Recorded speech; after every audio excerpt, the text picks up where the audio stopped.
Welcome in, guys, to where I preview every single NFL team for the upcoming 2024 season.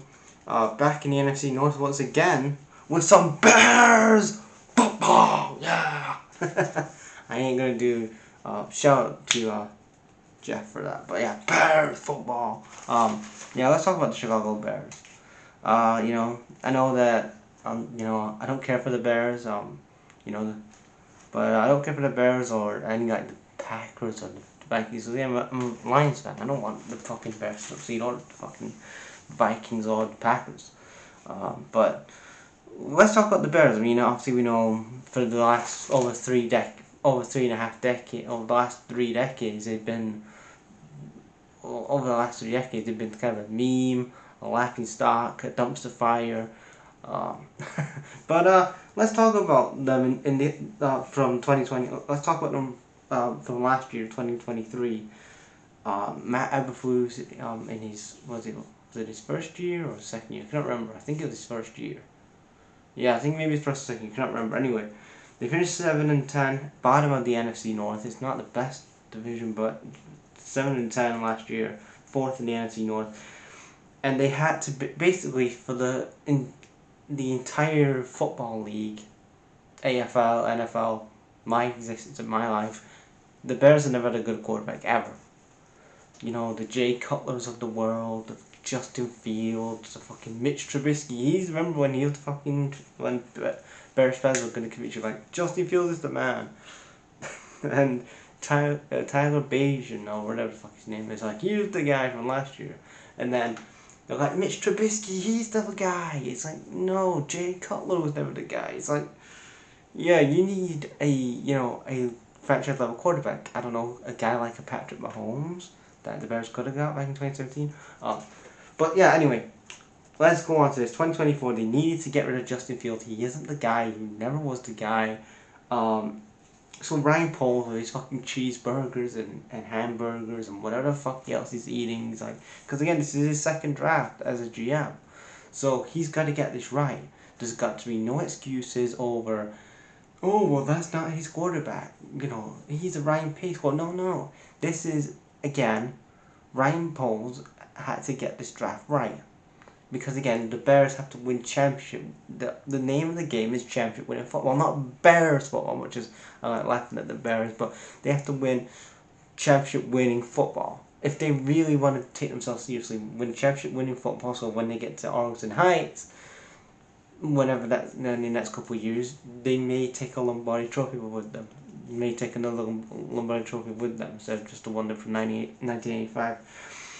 So they needed a quarterback, like I said, and in this draft class, there's a couple of options that they could have gone with: Drake May, Caleb Williams, a couple of other people they could have gone with, and they also went with Caleb Williams.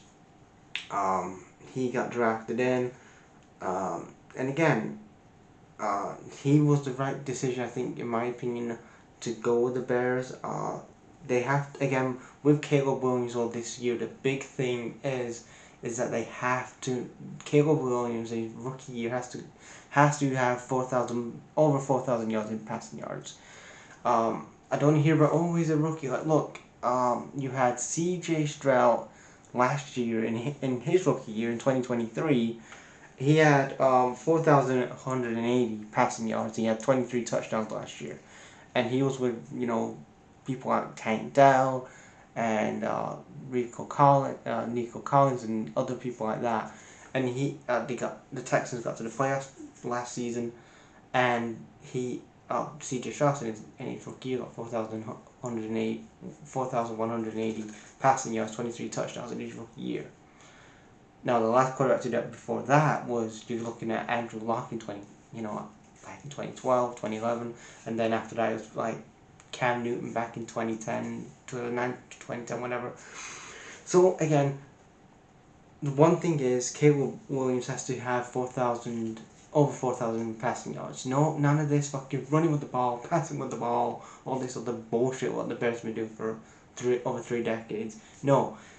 Get with the modern times, which is passing the fucking ball, and making sure that you have a you don't have a one-trick pony quarterback. Like Justin Fields, he love again running with the ball, running with the ball. No, it's about passing the ball. Like there's a reason why the Chiefs have gone back to back, and I think they're gonna again in a later video. I think they're gonna win 3 back to back this year. There's a reason why, because again, you've got an elite level quarterback. Again, you need to pass the ball. It's all about, not running with the ball, defense and all this other bullshit, halfback dime and all this other shit. No, you pass the ball, get it to your wide receiver, your running back, boom.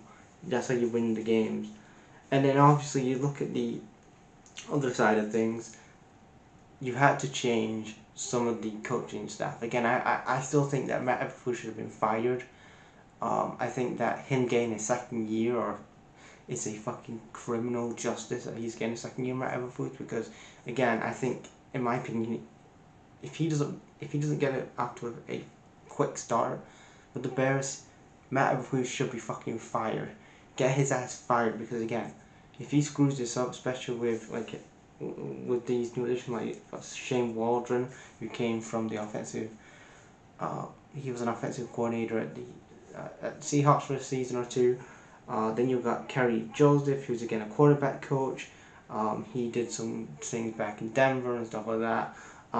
Eric Washington as a defensive end comes in because again a lot of times last year, Eberflus was calling the fucking defense, and he was way over his head on that. A couple additions that they brought in the offseason signing wise, they got DeAndre Swift, former Lions player, running back, which I think is a good addition, by the way. I think he's going to be a great weapon for Caleb Williams.